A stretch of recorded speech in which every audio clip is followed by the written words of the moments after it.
Practical benefits of the three characteristics.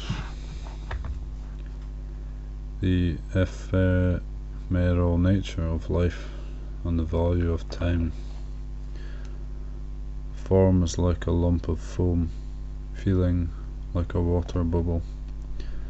Perception is like a mirage, volitions like a plantain trunk, and consciousness like an illusion. So explained the kinsman of the sun. However, one may consider these five aggregates and carefully investigate. They are but void and empty when one discerns them thoroughly with reference to this body. The one of broad wisdom has taught the abandonment of three things. Behold the body thrown aside, when vitality, heat, and consciousness depart from this physical body, then it lies there cast away, a senseless thing, mere food for others. Such is this continuum of life, this illusion, beguiler of fools.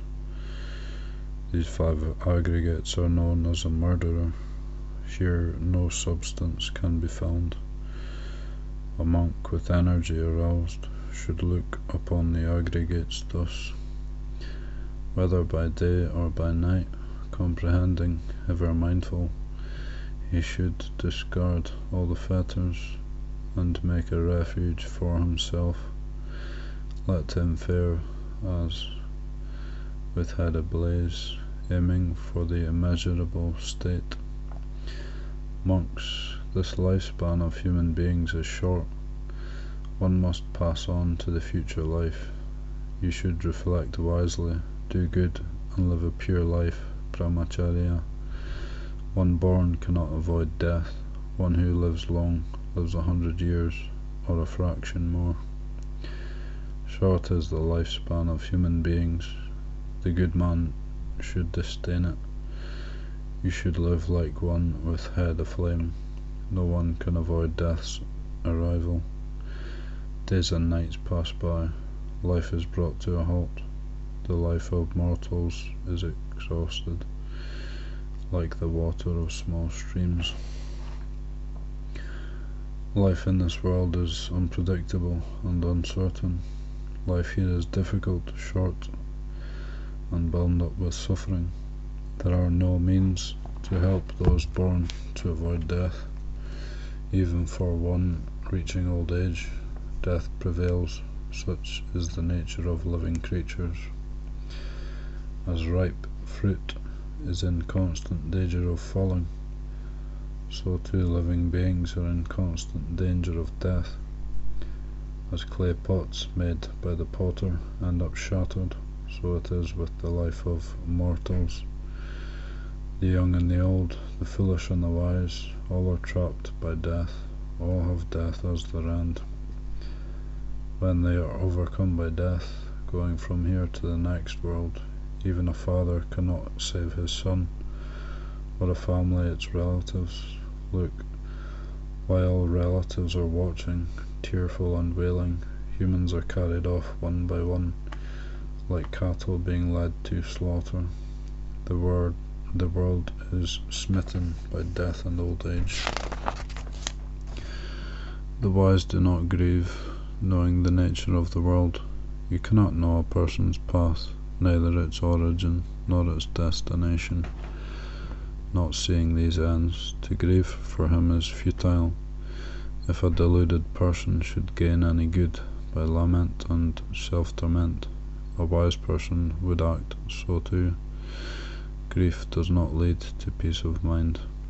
On the contrary, it doubles the misery and harm. Tormenting himself, a mourner grows thin and pale. He cannot thereby aid the departed. Lamentation is of no avail. Without abandoning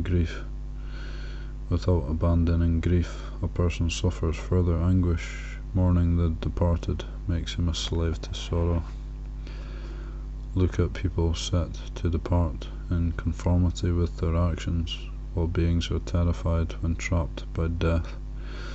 What people expect is always different from what actually happens. Such is the nature of separation. See the way of the world. A person may live for 100 years or more, but in the end he is parted from his relatives, and he too forsakes life here. Having listened to the worthy ones, dispel your grief. Seeing someone who has passed away, say, I cannot bring him back again.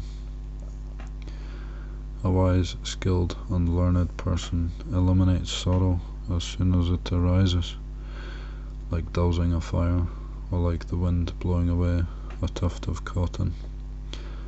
A person wishing for happiness should ally bereavement, pining, and distress.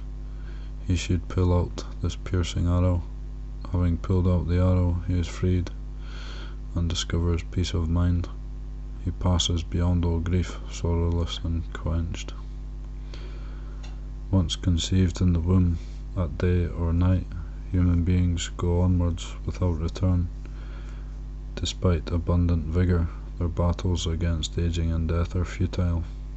Aging and death overrun all beings. For this reason I resolved to practice the Dhamma. Kings may defeat a fearsome fourfold army of elephants, horses, chariots, and infantry, but they are unable to defeat the Lord of Death. Surrounded by a fourfold army, kings escape an army's clutches, but they are unable to escape from death. With elephants, horses, chariots, and infantry, a hero may assail and destroy an enemy, but he is unable to destroy death. People can propitiate furious demons, spirits and ghosts, but they are unable to placate death. A criminal, felon, or rogue may still receive the king's clemency, but death will not show no mercy. Not royalty or nobility, not the rich, the powerful, or the strong, death pities no one. For this reason I resolved to practice the Dhamma. Indeed, righteousness protects the righteous. Truth, when well observed, brings the reward of joy. Those who observe the truth to a woeful state do not go, for righteousness and unrighteousness have not equal ends. Unrighteousness leads to hell. Righteousness leads to a happy abode. Just as mountains of solid rock, massive, reaching to the sky, might draw together from all sides, crushing all in the four quarters, so aging and death come, overwhelming living beings, kings, Brahmins, peasants, servants, outcasts, and scavengers. Aging and death spare none along the way, crushing everything.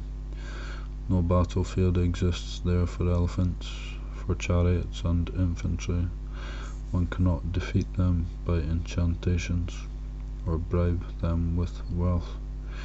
Therefore let a wise person, out of regard for his own welfare, establish faith in the Buddhadhamma and Sangha.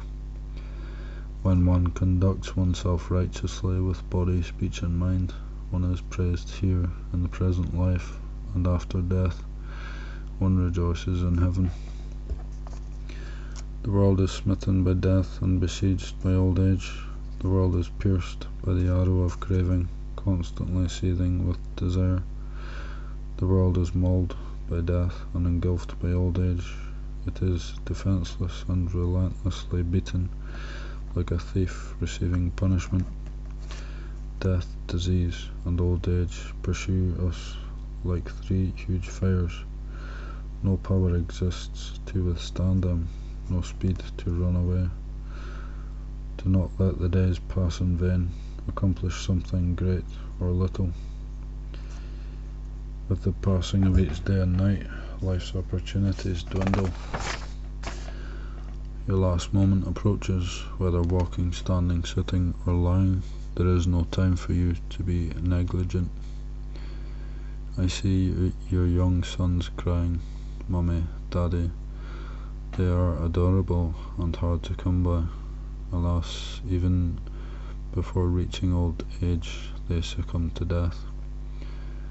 I see your young daughters, maidens lovely to behold, but their life ends like an uprooted tender bamboo. Truly, both men and women, though of youthful age, can die. Who is assured of life, saying, I am still young? The days and nights pass by, life's duration constantly shrinks, like the time remaining for a school of fish in an evaporated pond. What reassurance is youth?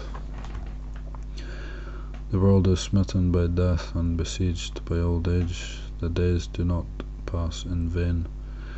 Just as thread is used up by weavers, so too is the life of human beings. Just as a brimming river does not return to the heights, so too human beings do not return to youth. Just as a swollen river weeps away the trees along its banks, so too old age and death sweep away all living beings. Just as ripe fruit in its constant danger of falling, so too living beings are in constant danger of death. In the morning we see many people, by evening some are longer in sight. In the evening we see many people, by morning some are no longer in sight. We should hasten to make effort today. Who knows if we shall die tomorrow? For there is no postponing death and his hordes. My son discarded his body as a snake casts off old skin. No use for his body, he passed away. From another world he came unsummoned. Departing this world, I gave not my leave. As he came, so he went. What good is there in grieving his departure? If I keen my body will waste away, what benefit is there in this? My friends and relatives would anguish even more. As children cry in vain to grasp the moon above, so people idly mourn the loss of those they love. Those dead and cremated feel not their relatives' lament, therefore I do not grieve. He fares the way he had to tread. Rather than mourn the deceased, we should mourn ourselves, for who are constantly under death's dominion. As people stand, sit, lie, or walk, life's constituents are not remiss, or years wear away in each blinking of the eye. Alas, as our lives expire, so we must face separation. We should have pity on those beings remaining rather than mourn for those who have passed away. Monks, there are these 5 states not obtainable by ascetic, Brahmin, God, Mara, or Brahma, nor by anyone in the world. What 5? The fulfillment of these requests. May what is subject to aging not age. May what is subject to sickness not sicken. May the mortal not die. May the transient not end. May the unstable not be destroyed. For an untaught ordinary person, something subject to aging ages, something subject to sickness sickens, something mortal dies, something transient ends, and something unstable is destroyed. When this happens, that ordinary person does not reflect thus. Not to me only does this happen, but as long as beings come and go, arise and pass away, to all, that which is subject to aging ages. That which is unstable is destroyed. When that which is subject to aging ages, that which is unstable is destroyed. If I grieve, pine, lament, beat my breast, wail, and anguish, food would have no appeal. The body would languish, affairs would be neglected, enemies would rejoice, while friends would be distraught. When those conditions come about, he grieves, pines, laments, and wails. This person is called an untaught ordinary person. Pierced by the poisoned dart of sorrow, he torments himself. To the learned, noble disciple also, that which is prone to aging ages, that which is unstable is destroyed.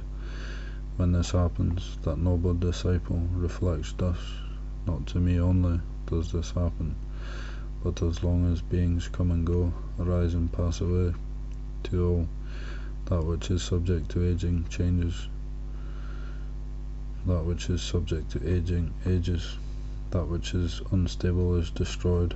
When that which is subject to aging ages, that which is unstable is destroyed.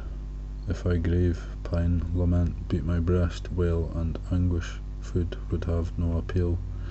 The body would languish, affairs would be neglected, enemies would rejoice, while friends would be distraught. When those conditions come about, he does not grieve, pine, lament, or wail. This person is called a learned, noble disciple. Drawn out is the poisoned dart of sorrow, with which the untaught ordinary person torments himself. This noble disciple, having extinguished the fires of anguish, is sorrowless, dart-free, and quenched. Neither grief nor lamentation offers any gain, and enemies rejoice to see our grief and pain. But the sage, skilled in discrimination, does not tremble in the face of misfortune, seeing the sage's face unchanged and as before. Rather, his enemies are pained. Wherever and however one gains the good, by discourse, consolation, or well-worded speech, by gifts or by customs rightly kept, make effort here with just these means, and if one knows that the desired end is out of reach, both for oneself and for others, one should not grieve, but rather halt, and with firm resolve inquire, how shall I proceed? Dying we go alone, born we arrive alone. Associations amongst beings are mere encounters. Therefore a sage, erudite, perceiving both this world and the next, and fully comprehending truth, is not anguished even by the severest woe. I will bestow honour and wealth to the worthy, and support spouse, relatives, and fellow citizens. This is the duty of a wise person. Here I will live in the rainy season, here in the winter and the summer, unaware of danger, so amuses the fool, preoccupied with children and livestock, attached to possessions. Death carries him away, as a great flood speeds away a slumbering village. When one is overcome by death, neither children nor parents nor friends can offer protection. Family provides no refuge. Realizing the significance of this, let the wise and virtuous person swiftly clear the path leading to Nibbana. Short indeed is this life. A person dies within 100 years, and even if one exceeds that, one surely perishes from old age. People grieve for things they attach to as mine, but no cherished possession lasts forever. A person seeing this is inevitable separation should live the homeless life. Whatever one conceives of as mine, one must relinquish at death. Knowing this, let a wise person devoted to the Buddha shy away from possessiveness, just as a waking person does not see what he met in a dream. Likewise, one does not meet loved ones when they are dead and gone.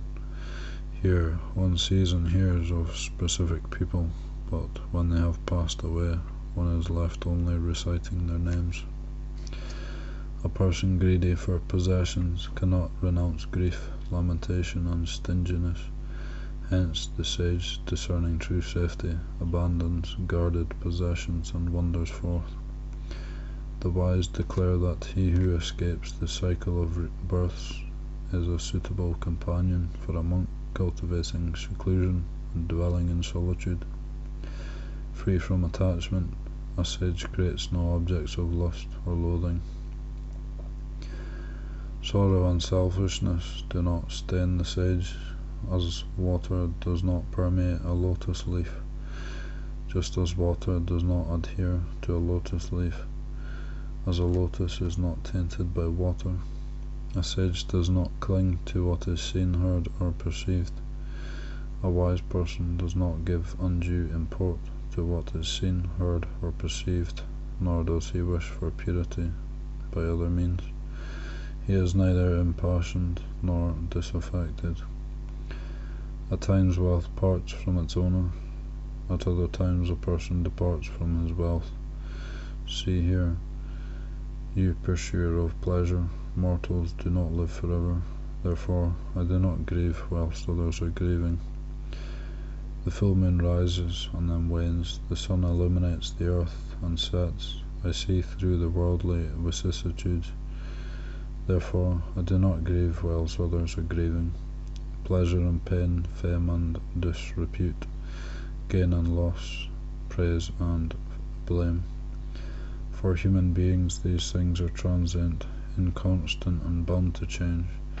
One mindful and wise discerns them well, observant of their alterations.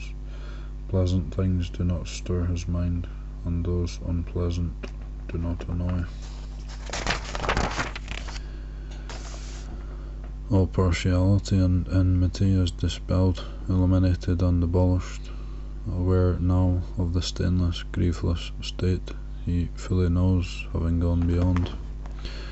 The physical form of mortals decays, their name and ancestry do not decay. Time, all beings, devours and consumes itself as well. Life undergoes destruction day and night. Time flies by, the days swiftly pass, the stages of life successively end. Seeing clearly this danger in death, a seeker of peace should release the world's bait. Nowhere have I committed any evil, therefore I fear not impending death. Firmly grounded in the Dhamma, one need not fear the other world. Now Ananda, at that time I was King Mahasudassana. Those 84,000 cities of which Kusawati was the chief were mine. Those 84,000 palaces of which the Truth Palace was the chief were mine. Those 84,000 carriages adorned with gold ornaments, gold banners, and spread with gold nets, of which Jayanta was chief, were mine. And those 84,000 cities I dwelt in just one, Kusawati. Of those 84,000 palaces I dwelt in just one, the Truth Palace. And those 84,000 carriages I rode in only one, Jayanta. See, Ananda, how all those conditions are past, they have vanished and changed. Thus, Ananda, conditioned states are impermanent. They are unstable and can bring us neither satisfaction nor security. This alone is enough for us to grow weary of conditioned states, to detach from them, and to be liberated from them. Indeed, all conditioned things are impermanent, prone to arise and pass away. Having arisen, they cease. Their coming to rest is truest bliss. My city is called Kapilavatu. My father is King Suddhodana. My mother who bore me is called Maya Devi. I was a householder for 29 years. I had 3 magnificent palaces, Suchanda, Kanuda, and Concha, with 40,000 beautifully adorned royal concubines. My wife's name is Yasodhara, and my son's name is Rahula. Having seen the 4 signs, I left the household life behind. For 6 years I strove and undertook austerities. I proclaimed the wheel of Dhamma in the deer park of Isipatana at Banarasi. I am the enlightened Buddha named Gautama, the refuge for all beings. My lifespan in this era is a mere 100 years. Despite living so briefly, I have aided many people in crossing beyond the round of rebirth, and have set up the torch of righteousness. to awaken future generations. Soon I, along with my disciples, will attain Parinibbana. Like a fire is extinguished for lack of fuel, this abode of the body, possessed of superior qualities, graced with the 32 characteristics and peerless splendour, along with the perfections, the 10 powers and the 6-hued aura, illuminating as the sun the 10 directions, all this will completely disappear. Indeed, all conditioned things are without essence, they are empty. The young and the old, the foolish and the wise, the wealthy and the poor, all are destined for death, as a potter's vessel. Both small and large, both fired and unfired, end up shattered. So too the lives of all beings end in death. Ripe am I in years, only a little of my life remains. Now I depart from you. I have made myself my own refuge. Monks, be vigilant, mindful, and of pure virtue. Compose your thoughts and guard your mind. In this doctrine and discipline, a person who abides diligently escapes the round of rebirth and makes an end of misery. Nowadays, O monks, speaking truthfully, one should say, short is the life of human beings, limited and brief. It is fraught with pain and tribulation. Reflecting wisely, do good, and lead the sublime life, brahmacharya, for none who is born is immortal. Today one who lives long lives for 100 years or a little more, and when living for 100 years it is just for 300 seasons. When living for 300 seasons it is just for 1200 months.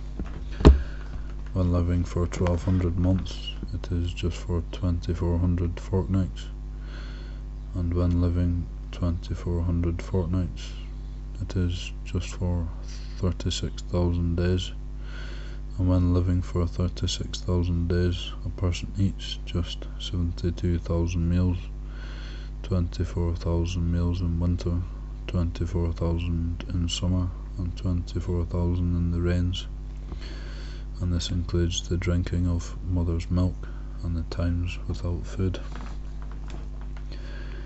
These are the times without food: when resentful, troubled, or ill, when observing a fast, and when not finding anything to eat. Thus, O monks, I have reckoned the life of a centenarian, the limit of his lifespan, the number of seasons, of years, of months and fortnights, of days and nights, of his meals and foodless times. Whatever should be done by a compassionate teacher who, out of goodwill, seeks the welfare of his disciples, that I have done for you. These are the roots of trees, O monks. These are empty huts. Meditate, monks. Do not be negligent, lest you regret it later. This is my instruction to you. Monks, considering personal well-being, you should accomplish it with care. Considering others' well-being, you should accomplish it with care. Considering the well-being of both, you should accomplish it with care.